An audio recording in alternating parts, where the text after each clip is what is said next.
Hello guys, আমি Joyita. Welcome back to my channel. তো কেমন আছো বন্ধুরা? আশা করছি তোমরা অনেক ভালো আছো আর আমিও খুব ভালো আছি। সো গাইস, থাম্বনেল দেখে তো অলরেডি তোমরা বুঝেই নিয়েছো ভিডিওটা কী নিয়ে হতে চলেছে। ইয়েস গাইস, আজকে হচ্ছে কি সরস্বতী পূজা। তো সবাইকে সরস্বতী পূজার অনেক অনেক অনেক শুভেচ্ছা। তো আমাদের তো গত 2 বছর ধরে সরস্বতী পূজা করা হয়নি, কিন্তু এর আগে তো তোমরা দেখেছো সরস্বতী পূজা আমি করেছি। তো যাই হোক, এবার তো আমরা নিজেরাই সরস্বতী পূজা করব। তো এর আগের ব্লগ তুমি শেয়ার করেছি তোমাদের অলরেডি, যে বাজারঘাট পুরো কমপ্লিট হয়ে গেছে। দিদি আর আমি মিলে বাজার করে নিয়ে এসেছিলাম। তো আজকে হচ্ছে গিয়ে সরস্বতী পুজোয় কী করছি কি না করছি, কেমন করে আমরা সরস্বতী পুজোটা করছি, সেইগুলোই ব্লগটা আমি শেয়ার করব। তোর জন্য একদম শুরু থেকে শেষ পর্যন্ত দেখতে থাকো, ভালো লাগবে আশা করা যাক। তো যাই হোক, সকাল সকাল উঠে পড়েছি আর আমাদের ঠাকুরমশাই 11টা সাড়ে 11টা নাগাদ চলে আসবে। তো এখন ঝটপট করে সব গোছগাছ করে রাখতে হবে। কালকে তো বাজার করেছি, বাট এখনও গোছগাছ করাটা পুরো কমপ্লিট। আর বাজারে তাও আরেকবার যেতে হবে, মানে যে মিষ্টি কেনা, 5 রকমের মিষ্টি আর কাঁচা দুধ বলে লাগবে, সেই দুটো জিনিস কেনা হয়নি। ওই দুটো জিনিস কিনতে এখন বয়রা বাজার যেতে হবে। তো চলো ঝটপট করা যাক, বেশি আর টাইম নেই। তো চলো বন্ধুরা, আমি বেরিয়ে পড়েছি। তো এখন যাবো হচ্ছে গিয়ে বয়রা বাজার। তো সেখান থেকে 4-5টা জিনিস কেনার আছে, এখন ওগুলো কিনতে যাব। যেহেতু একদম ধারে বয়রা বাজারে, তাই এখন আমি একাই যাচ্ছি।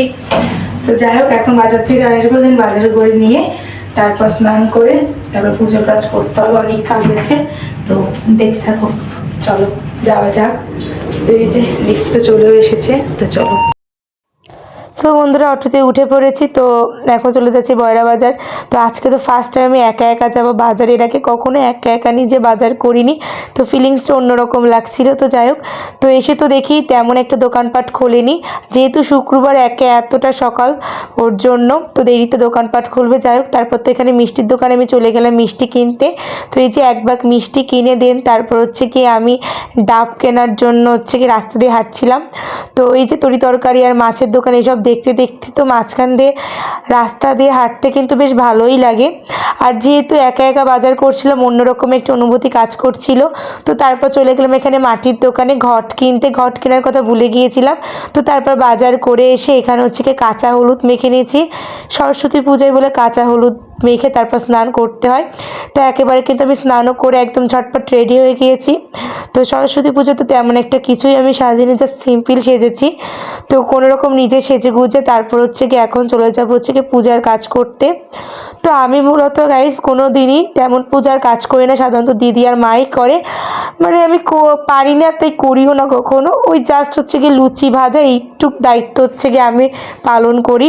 কিন্তু এবারটা আমি বেশ অনেক কাজই করেছি। তো ফার্স্টেই তো মার কাছে শুনে নিয়েছি যে কী কী করবো। তো আমি তো এখানে ফলগুলো আগে সব ধুয়ে নিচ্ছিলাম, এবং মা এখানে হচ্ছে গিয়ে সুজি রান্না করছিল, তার সাথে হচ্ছে গিয়ে লুচি তো করবে, সুজি লুচি। তো এইগুলো মা একে একে করে নিচ্ছিল, মার দিদি মিলে। আর আমিও তারপর এখানে ফুলকো ফুলকো লুচি কিন্তু বেজে নিচ্ছিলাম। তো যাই হোক, তারপর তো যা যা টুকটাক আর যা সব কাজ আমি মা দিদি 3জন মিলে হাতের সঙ্গে সব করে সব কিন্তু আমাদের গোছগাছ করে নিচ্ছিলাম। আর এখানে তার সঙ্গে হচ্ছে গিয়ে সরস্বতী ঠাকুরের গানও কিন্তু চালিয়ে নিয়েছি টিভিতে। আসলে ঠাকুরের গান শুনতে শুনতে পূজার কাজ করতে কিন্তু বেশ মজাই লাগে। আর তোমাদের তো আগেই বললাম, আমি এর আগে কখনো তেমন করে পূজার কাজ করি না, তাই পূজায় কী কী করতে হয় কি না হয় আমি কিছুই জানি না। তো যাই হোক, সব কাজ ছেড়ে তো এখানে আমি একটু পায়ে আলতা পরে নিয়েছি। আর তার মধ্যেই তো আমার ভাইও এখানে চলে এসেছে। আর আজকে তো ভাই আমার পাঞ্জাবি পরেছে, দেখতে তোকে অনেক সুন্দর লাগছে। তো আমি তোর থেকে চোখই ফেরাতে পারছিলাম না। তো যাই হোক, এখানে তো তারপর হচ্ছে কি মা সব সুন্দর করে গুছিয়ে নিয়েছে, আর আমি কিন্তু তারপর ঠাকুরের মুখটা খুলে নিলাম। তো অবশেষে আমাদের পুরোহিত মশাই কিন্তু চলে এসেছে। তো ওনার আসার কথা ছিল 11:30টার দিকে, উনি এসেছে 2:30টায়। কী আর করবো, তো এসেছে বলেই তো আমার মুখে হাসি ফুটে গেছে। আমি প্রচুর খুশি যে যাক অবশেষে এসেছে উনি। তো এই যে গাইস, এই তো আমাদের সরস্বতী ঠাকুরের মুখটি কেমন হয়েছে অবশ্যই তোমরা জানিও। তো এখানে তো কাকি, ছদ্দি, বাবা, মা, আমি, দিদি, ভাই, আমরা সবাই মিলে কিন্তু পূজার এখানে বসে পড়েছি অঞ্জলি দেওয়ার জন্য। তো এই যে এখন তো ঠাকুরমশাই পূজা কিন্তু স্টার্ট করে দিয়েছে। আর তিনি প্রথমে কিছু মন্ত্র করে দেন, তারপর কিন্তু আমাকে দিয়ে সংকল্প করিয়ে নিল এখানে। ওম বিষ্ণু ওম বিষ্ণু ওম বিষ্ণুরম তৎসদস্য মাঘ মাসে শুক্লাপক্ষে পঞ্চমী তিথি। আপনারা তো কাশিব করতে মনে হয়। না আমরা আলেমান গোত্রস্য শ্রী। আপনার নাম কি? জয়িতা কুণ্ডু। জয়িতা, দেবী শর্মা, সরস্বতী, ঋতিকাম, গণপত্যাদি নানা দেবতা পূজাপূর্বক সরস্বতী, লক্ষ্মী, মাসোধায়, লেখনী, পূজা, কর্ম দেন। ওই ফুলগুলো দিয়ে দেন।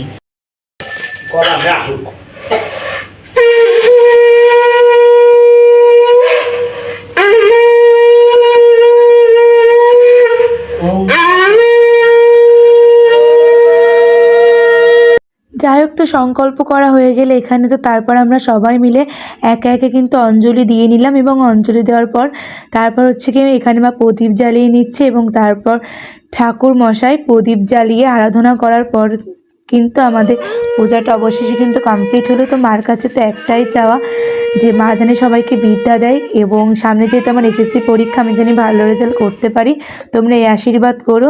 তো পূজা শেষ হওয়ার পর তো এখানে ভালো করে কিন্তু প্রসাদটা আমি এখানে মেখে নিচ্ছি, এবং সবাইকে এক একে কিন্তু প্রসাদটা আমি ভাগ করে দিয়েছি। তো প্রসাদ ভাগ করার দায়িত্ব মূলত আমারই থাকে, এই কাজটা আমিই করে থাকি। তো এখানে সবাইকে প্রসাদ দেওয়ার পর তারপর হচ্ছে গিয়ে আমি নিজেও অবশেষে কিন্তু প্রসাদ খেয়ে নিলাম। তো এখন তো বেজে গেছে অলরেডি 4:30।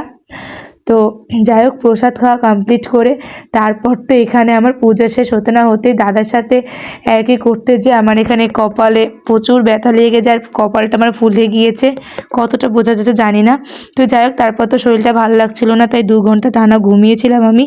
আর ঘুমের থেকে উঠেই তো দেখি দিদি এখানে খিচুড়ি রান্না করেছে। সাধারণত আমরা প্রত্যেক বছরই হচ্ছে সরস্বতী পূজার দিন খিচুড়ি খেয়ে থাকি, আমিষটা আমরা খাই না পূজার দিন। তো যাই হোক, এখানে তো খিচুড়ি, তার সাথে ছিল বেগুন ভাজা আর আলুর পাঁপড়। তো আমি তো এখানে বসে গিয়েছি, আর এখন বাজে হচ্ছে কি 9টা।